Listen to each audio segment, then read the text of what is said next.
channel. So, kitang-kita nyo naman na yung mukha ko super pale. Because in today's video, we are doing my makeup with my favorite makeup items. Makeup pieces. So, let's start while answering your questions na. Ayan naman yung mga manok. Ano na pigilan.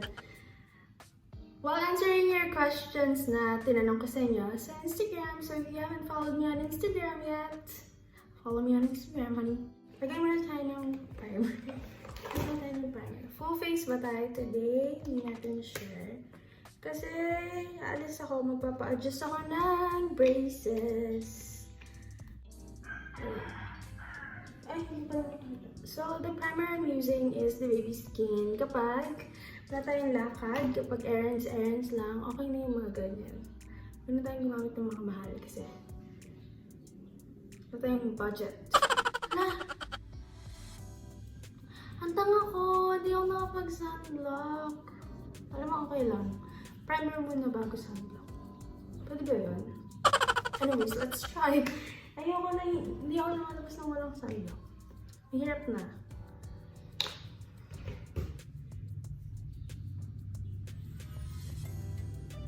Ang tanga.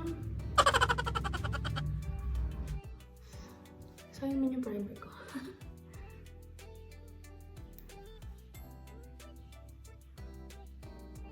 That will serve as my base. Oh shoot. Yan, kasi marami akong baby hairs. Ta-da! First thing na we're gonna be using is my foundation. Ito na lang yung carry kong gamitin foundation ngayon, guys. Kasi yung iba feeling ko expired na, so don't judge. This is the NC25 Studio Fix from MAC. Yan. Shoutout kay Karel sa pambabudol. Okay, let's do the first question. Ang first question is, bakit ka nag-wait sa Starbucks? Again, paano masabi? Hindi ko ba nasasabi sa inyo to, guys? Nag-quit ako sa Starbucks kasi masyadong malayo yung store ko sa house ko, and yung parents ko, worried na sila. Kasi late na ako nakaka-uwi, guys. Minsan nakaka-uwi ako 1, 2, 12. Pinakamaaga ko is 11. Depende pa kung ano oras magko-close yung store. So, yun yung reason kung ba't ako nag-quit. Nothing controversial.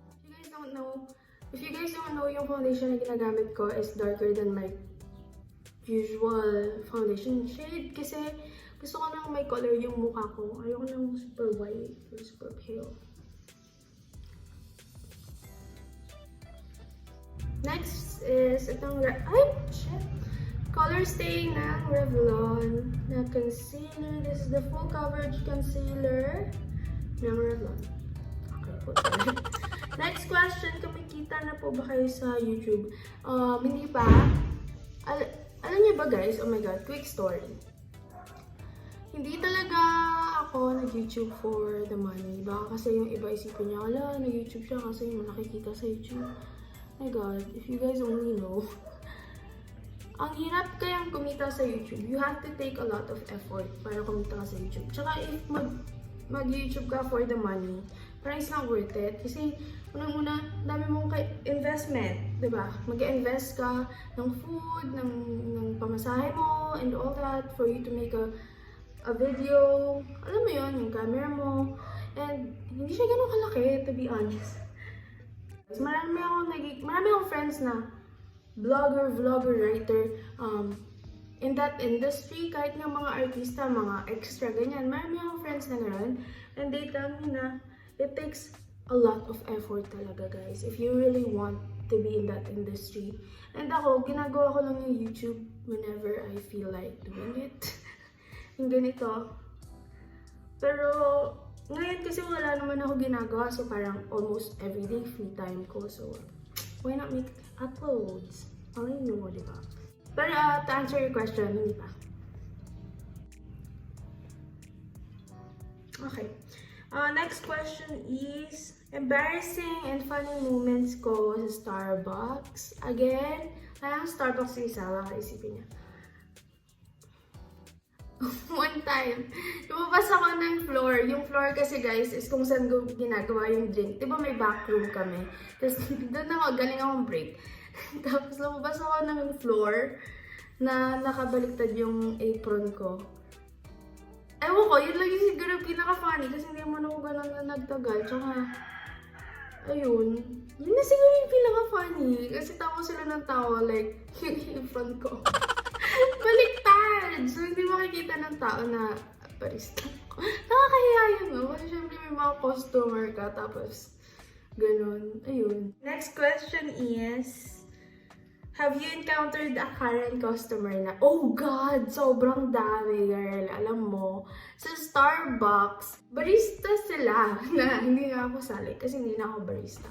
Pero yun, barista sila. So, alam mo, tao din sila at the end of the day. So, we have to respect the struggle, guys. Okay?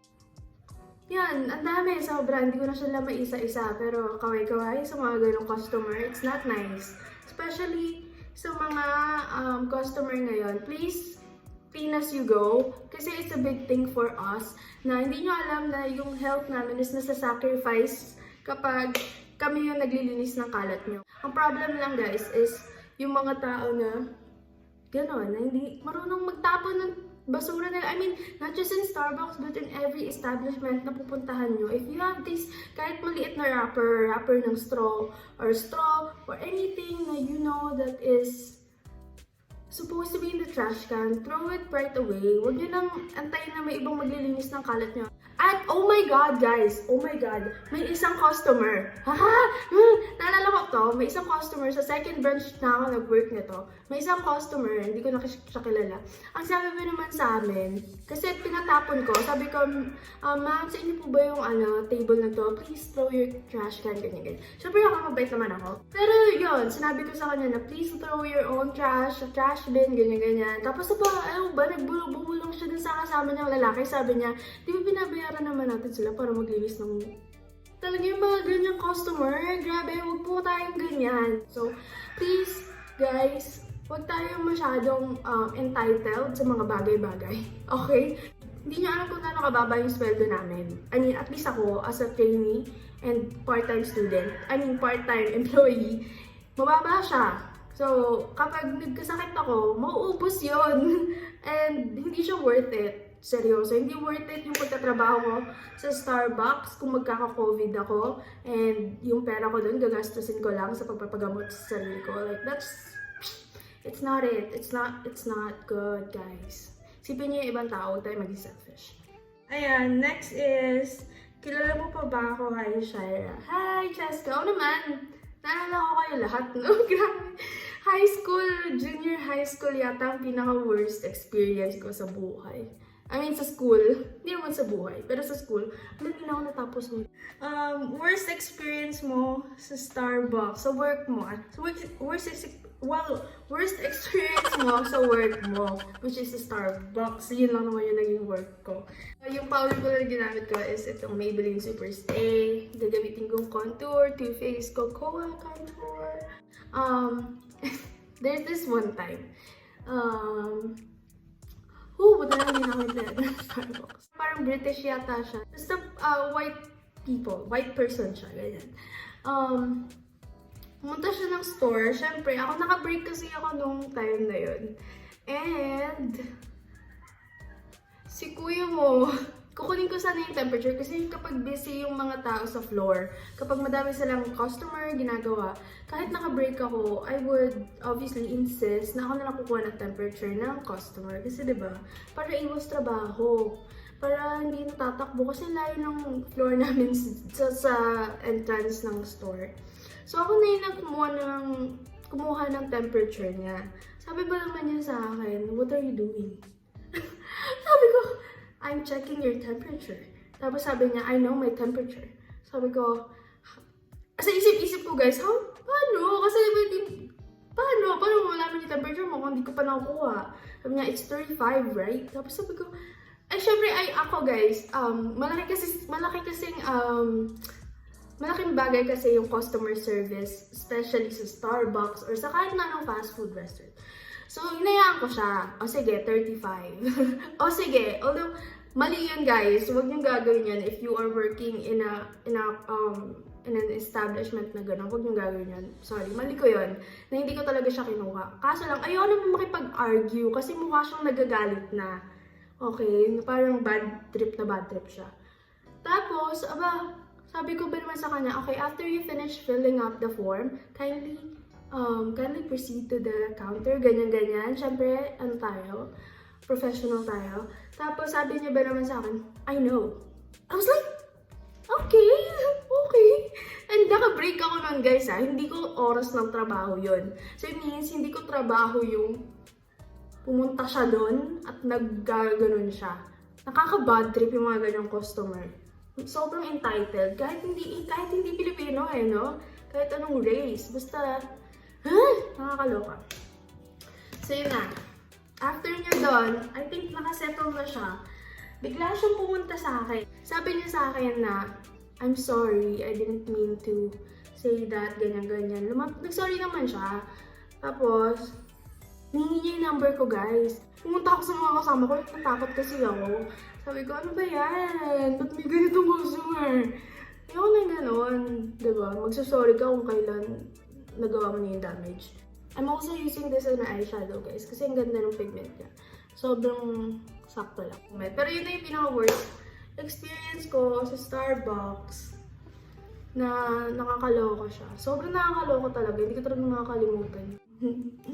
Okay, next question. Haba ng kwento ko doon. Nag-20 minutes. Thoughts about self-doubt. Oh my God, girl. Ako talaga yung tinanong mo niyan. Sobrang dami kong... Alam mo, sa totoo lang. I'm in a stage of life na sobrang dami kong self-doubt. Like, using the highlight for my inner corners with the Revlon Sunlit Dream. Ito yung shade na ginagamit ko. For my inner corners. Alam ko hindi ito yung tamang brush, pero yan yun na. For me, trust the process. Talagang yun na yung kahit sa sarili ko, yun yung sinasabi ko. Trust the process. Kasi, ngayon, kahit ako ang dami ko self-doubt. Sa studies ko, sa work ko, sa Starbucks, naisip ko, kaya ko ba to, ganyan, am I meant for this line of job? Kaya ko ba to, ganyan, kaysa, I already told you kung ilang beses ako nag-shift. Yun, dun pa lang, guys, kitang-kita nyo na yung pagsa-self-doubt ko. Sobrang laki ng self-doubt ko dati. But again, yun lang yung sinasabi ko sa sarili ko lagi is, trust the fucking process, bitches. Kasi, wala talaga kayong matatakbuhan. Especially sa mga ganong bagay, it's your mindset na parang natatakot ka if it's meant for you, ganyan. If it's not meant for you, is this a sign to stop or is this a sign to continue? Yung ganun. Just nalilito ka na sa kung ano ba talaga ang dapat gawin. Wala, shit. Pak na pak yung highlight natin. Siyempre, ayusin natin yan with this. Alam niyo, hindi talaga ako yung best person to ever answer self-doubt. Kasi even I struggle with it. Kahit ako, ang dami kong self-doubt. And feeling ko, every normal person would actually have self-doubt. So, umisipin na nag-iisa ka sa mundo, girl. And just continue whatever you're doing right now.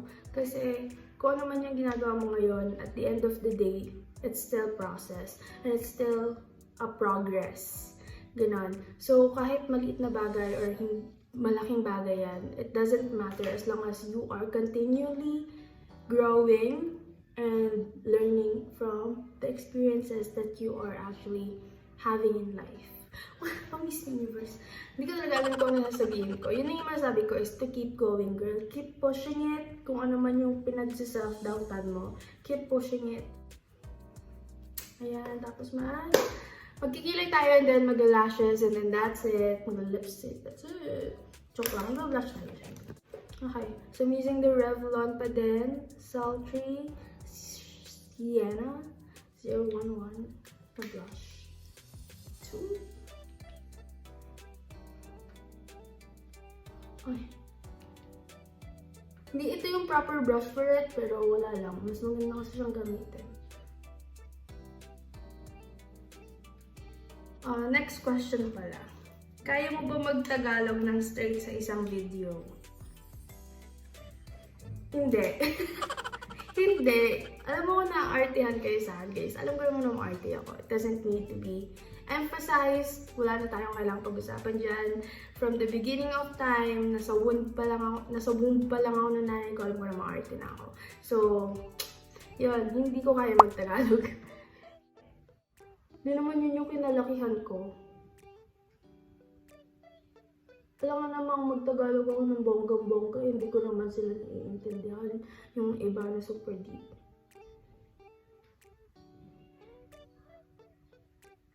Yun na, nagmamadali na sila guys. Kailangan ko nang tapusin ito. Ibang questions. Anong meron sa YouTube? Bakit halos lahat gusto mag-vlogger? Hindi ko alam sa totoo lang, pero feeling ko yung iba, guys, ako, nakakahiya mong sabihin. Nakakahiya.